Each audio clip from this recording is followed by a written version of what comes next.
അലം നശ്റഹിലക സ്വദ്റക് എന്ന് പറയുന്ന സൂറത്തു ശറഹ് വളരെ ഇമ്പോർട്ടന്റ് ആണ്. എല്ലാ നിസ്കാരങ്ങൾക്ക് പിറകെയും ഫർള് നിസ്കാരങ്ങൾക്ക് പിറകെ ഇത് ഒരു തവണയെങ്കിലും ഓതുന്നത് വളരെ നല്ലതാണ്.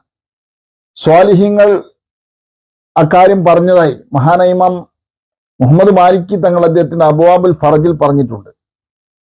മൻ ദാവമ അലാ ഖിറാഅത്തിഹ ദുബറ സ്വലവാത്തിൽ ഖംസി, 5 നിസ്കാരങ്ങൾക്ക് ശേഷം ഈ സൂറത്ത് ഒരാൾ പതിവാക്കുകയാണെങ്കിൽ യസ്സറല്ലാഹു അംറഹു വ ഫറജ ഹമ്മഹു, അദ്ദേഹത്തിന്റെ വിഷയങ്ങളൊക്കെ അള്ളാഹു ലളിതവൽക്കരിച്ചു കൊടുക്കും, അദ്ദേഹത്തിന്റെ ടെൻഷനുകളൊക്കെ അള്ളാഹു തആല പരിഹരിച്ചു കൊടുക്കും, നീക്കിക്കൊടുക്കും. വറസഖഹു മിൻ ഹൈഥു ലാ യഹ്തസിബ്, വിചാരിക്കാത്ത ഭാഗത്തിലുള്ള വരുമാന മാർഗങ്ങളും എളുപ്പമാകുമെന്നാണ്.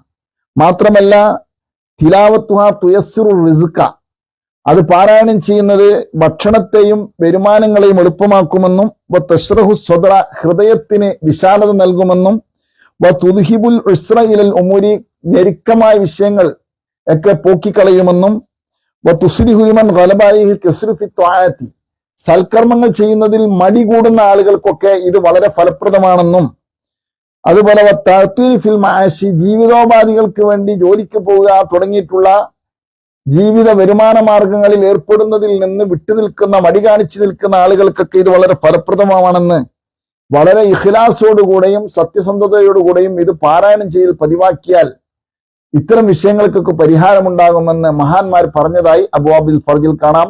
ഉപയോഗപ്പെടുത്തി നോക്കുക. സൂറത്തു ശറഹ് അഥവാ അലം നശ്റഹ് ലക സ്വദ്റക എന്ന തുടങ്ങുന്ന സൂറത്ത്.